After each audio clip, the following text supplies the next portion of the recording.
March 2026. The Middle East has once again become the arena where superpower ambitions collide. On the screens of U.S. air defense operators at bases in Iraq and Jordan, there is a chaotic swarm of hundreds of tiny dots. These are not high-speed ballistic missiles that can be plotted in seconds. They are slow, low-flying targets hugging the terrain. Suddenly, a sound pierces the desert silence, a sound military experts call the noise of a new era. A low, rattling buzz, like an old motorcycle or a lawnmower. These are the Shaheds. The conflict between Iran and the U.S. has entered a phase where Washington's technological supremacy is crashing into Iranian smart simplicity. A single Patriot interceptor costs about $4 million, while the drone it shoots down costs just over $20,000. The U.S. and its allies are forced to burn billions of dollars to stop a flood of plastic triangles. To understand how Iran, a country living under decades of brutal sanctions, created a weapon dictating the terms of the 2026 battlefield, we have to go back 40 years. Back to a time when drones were considered toys for hobbyists, not strategic assets. The secret to their success lies in the scale of the catastrophe Iran faced after the 1979 Islamic Revolution. The United States, once Iran's primary ally and arms supplier, became its ultimate enemy overnight. Iran was left with a massive fleet of sophisticated American hardware, F-14 Tomcats, AH-1 Cobras, and advanced air defenses, but without a single spare part or any service support. Sanctions were meant to choke Tehran's military machine, but they acted as an evolutionary accelerator. Iranian engineers realized they couldn't build a modern fighter jet to win a dogfight against the Americans. It was too expensive and technologically impossible under the embargo, so they changed the rules of the game. Instead of trying to keep up with Western high-tech aviation, they went underground. As an Iranian Guard commander later put it, their progress came from necessity, faith, and engineering under pressure. In the early 80s, Iran bet everything on unmanned aviation. It was cheap, it didn't risk pilots' lives, and most importantly, it could be built from components that were impossible to fully ban from the market.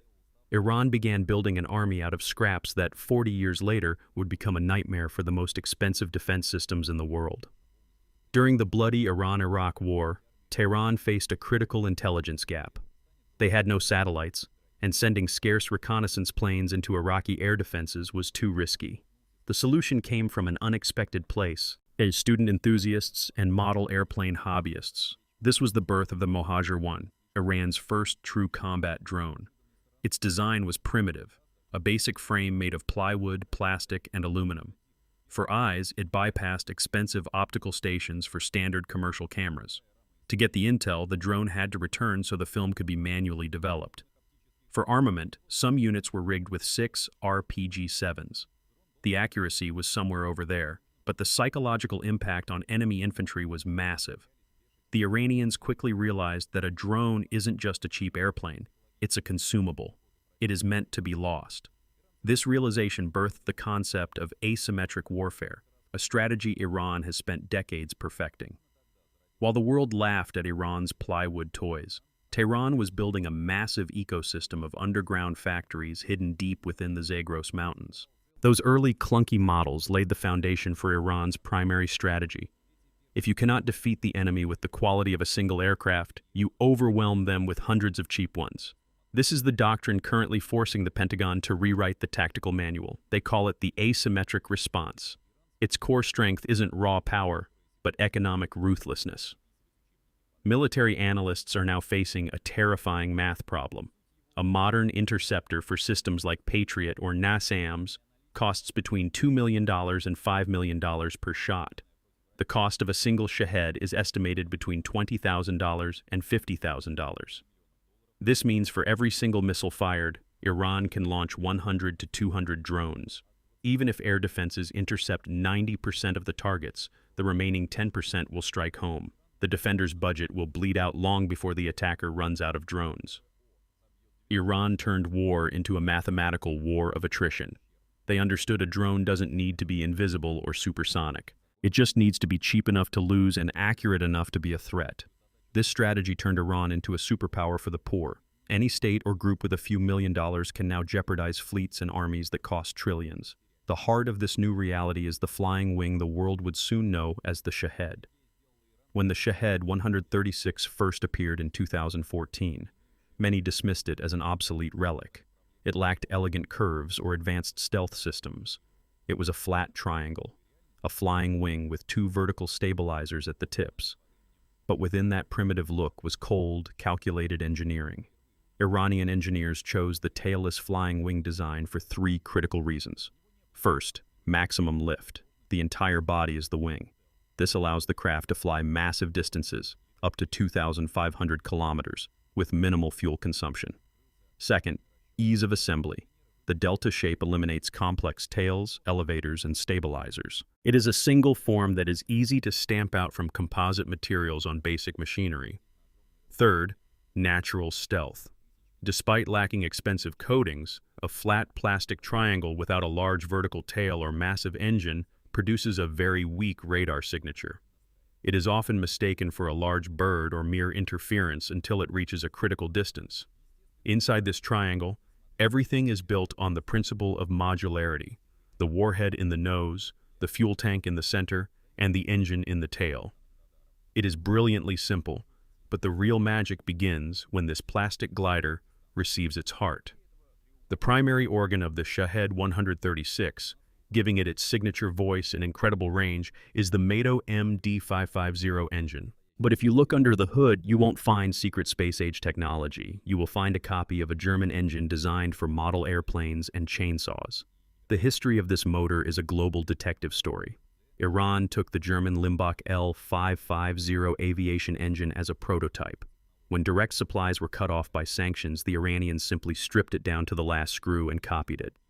It is a four-cylinder, two-stroke engine with about 50 horsepower, lightweight, noisy, and incredibly reliable for its purpose.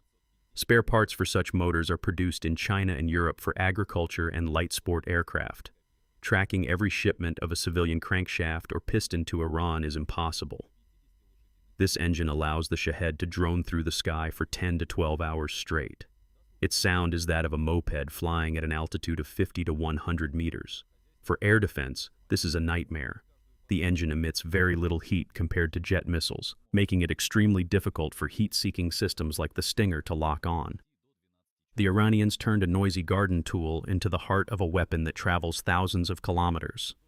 But how does this moped find its way to the target without expensive guidance systems? When Western specialists first examined intact Shahed wreckage, they suffered a genuine culture shock. Inside the most dangerous kamikaze drone of our time, there were no gold-plated boards or unique military processors. Instead, they found components used in ordinary laptops, washing machines, or smart home systems. Iran built a guidance system under a total blockade by using civilian chips. The electronics are based on microcircuits from American, Swiss, and Japanese companies, dual-use components. You cannot ban the sale of microwave chips, and the Iranians learned to combine them into complex computing nodes. For course correction, they use standard GPS and GLONASS antennas reinforced with anti-jamming filters. If the satellite signal is suppressed by electronic warfare, an inertial system, a simple gyroscope, takes over to guide the drone along a set vector by feel. While using consumer electronics makes the drone vulnerable to strong interference, the failure of 2 or 3 units out of a swarm of 20 due to a cheap chip glitch is irrelevant to the mission's success. Iran proved that hitting a target accurately doesn't require a supercomputer. It requires knowing how to use what is available on the global electronics market. This democratization of technology has shattered the West's monopoly on high-precision weaponry. If you think the Shahed is just a blind slug with a motor, you are underestimating Iranian ingenuity.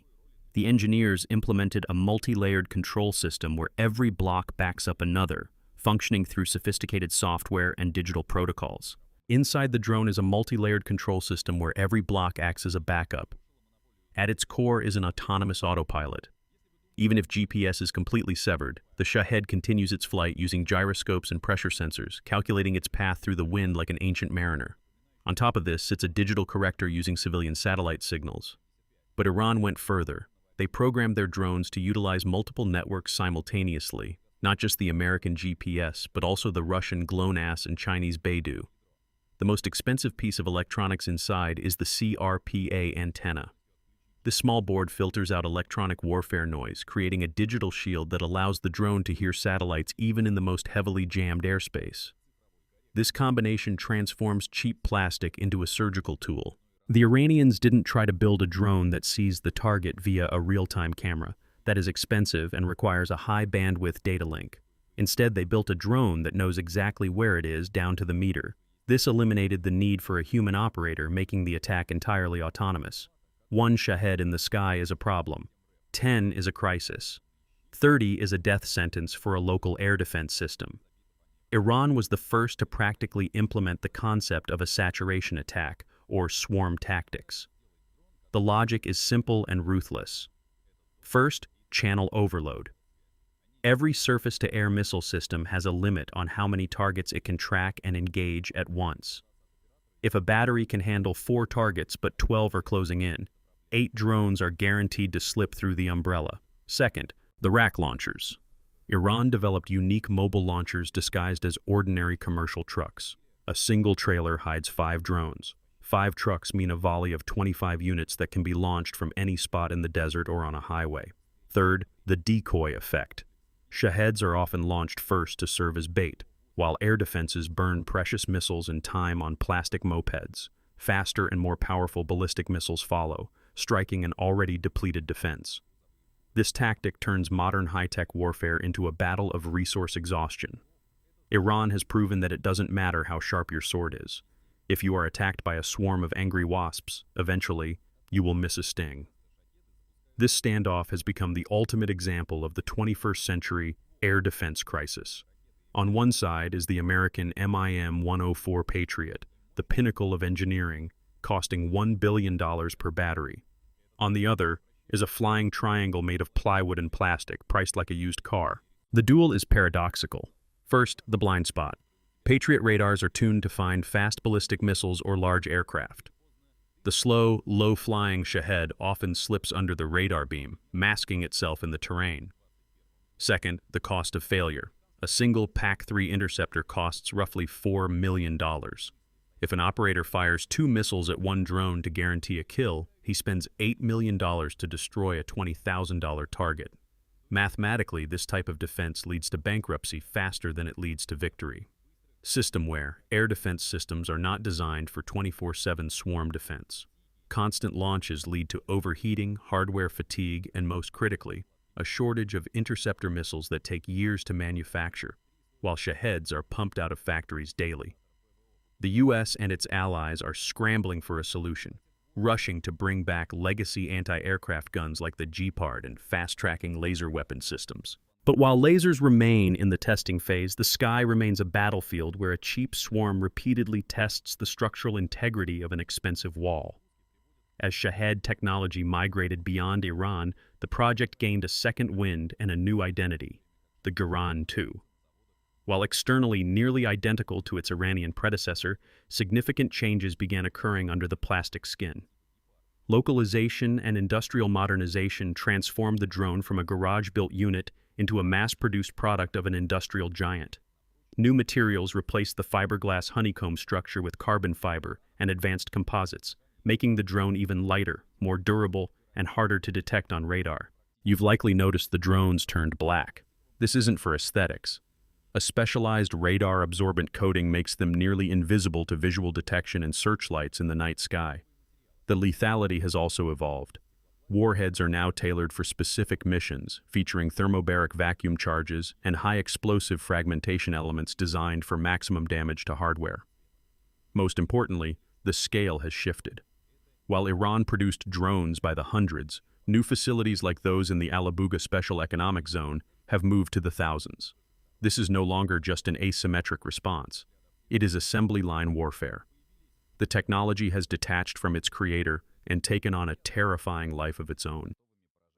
The success of the Iranian concept has caused a tectonic shift in the global defense industry. Western monopoly on smart weaponry has been shattered. Now, any nation under sanctions looks at Tehran's experience as a strategic roadmap. This has triggered 2 powerful chain reactions. First, the Shahed market. Blueprints and tech have leaked to various groups across the Middle East and Africa. Kamikaze drones have become the AK-47s of the 21st century, simple to operate, cheap, and incredibly effective. To block a shipping strait or shut down an oil refinery, you no longer need a navy. You just need a few trucks loaded with triangles. Second, the American response, Project Lucas and the Replicator Initiative. The Pentagon realized that indefinitely shooting down cheap drones with multi-million-dollar missiles is a path to defeat. In response, the U.S. launched ambitious programs to build their own mass-produced, low-cost UAVs. These initiatives aim to flood the sky with thousands of small, attritable systems that fight like Shaheds, but leverage Western communication networks. The world has entered an era where the quality of a single, expensive unit no longer guarantees victory. Now the winner is whoever can produce thousands of expendable robots faster and cheaper. The United States, having spent decades building exquisite gold-plated aircraft, is now forced to learn the art of mass-market, low-cost warfare from Iran. At this stage, the story of the Shahed fully transitions from a battle of hardware to a battle of bank accounts. This is a conflict where accounting becomes more powerful than caliber. Military experts have introduced the term negative air defense economics. Let's look at the figures that are turning generals in Washington and Brussels gray. First, the scorched budget strategy. To guarantee the protection of a single critical asset, like a power plant or a headquarters, air defenses must remain active 24/7. Radar systems wear out, crews burn out, and the annual maintenance of a single Patriot battery runs into the tens of millions of dollars. Iran spends that same money to produce thousands of drones. Second, the defender's dilemma. If you don't shoot down a Shahed, it destroys a multi-million-dollar target. If you do shoot it down with a missile, you still spend those same millions. In both scenarios, the defender loses capital while the attacker loses only a consumable. Third, the production trap. A factory in Iran or Russia can churn out dozens of drones a day. Plants like Raytheon or Lockheed Martin take weeks, sometimes months, to produce a single interceptor missile due to highly complex supply chains. Iran has created a situation where the U.S. and its allies are forced into a game where every successful shot brings them closer to economic and resource exhaustion. This is a war where the winner isn't the one with the superior technology, but the one whose kilogram of damage costs less than the kilogram of defense. If you thought the moped was the peak of evolution, welcome to tomorrow. Iran and its partners are not standing still. The main criticism of the classic Shahed, its slow speed of only 120 miles per hour, is becoming a thing of the past. The Shahed 238 enters the scene, the turbojet version of the legendary triangle. Speed and fury. A small turbojet engine has replaced the piston motor, pushing speeds up to 370 miles per hour. Now, mobile machine gun teams have only a couple of seconds to react to the sound before the object hits its mark. Next, the Smart Seeker. New versions feature optical and thermal imaging seekers. While the drone previously flew to specific coordinates, it can now independently identify a tank, a radar, or a command post and adjust its strike in real time. Finally, the AI swarm, the ultimate nightmare of the future. Drones communicate with each other mid-flight. One detects an air defense site, signals the rest, and they distribute targets without any human intervention. This transforms a cloud of drones into a single, thinking organism. The world stands on the brink of an era where the sky belongs not to ace pilots, but to algorithms. Iran has demonstrated that the path to this dominance doesn't require building a Death Star, but rather the endless refinement of a simple, cheap, black wing. The story of the Iranian moped is more than just a tale of a successful drone. It is a chronicle of the global shift occurring right now, in 2026. We are witnessing a technological Goliath, the Western defense industrial complex, clashing with a digital David armed with plywood, household appliance chips, and the ironclad logic of cost efficiency. The main takeaways of this story are clear. First, the end of the monopoly on fear. You no longer need to be a superpower to possess high-precision, long-range weaponry. Iran has created a franchise that any sanctioned nation can now launch. Second, war is accounting. The Shahed proved that weapon effectiveness is measured not by raw power, but by the ratio of the cost to destroy versus the cost to defend. If your shot costs 100 times more than your target, you have already lost. Third, smart simplicity. While the world chased stealth jets costing hundreds of millions of dollars, Iran bet on mass production and autonomy. It turns out that 1,000 dumb drones are more effective than a single brilliant fighter jet. the world will never be the same. Today, the skies over the Middle East, Ukraine, and other flashpoints are filled with a hum that once invited only laughter. Now, that laughter has been replaced by the focused silence of air defense operators. The story of the Object 775, the pancake tank, ended in a museum because it was too complex for its time. The story of the Shahed is only beginning because it proved to be perfectly simple.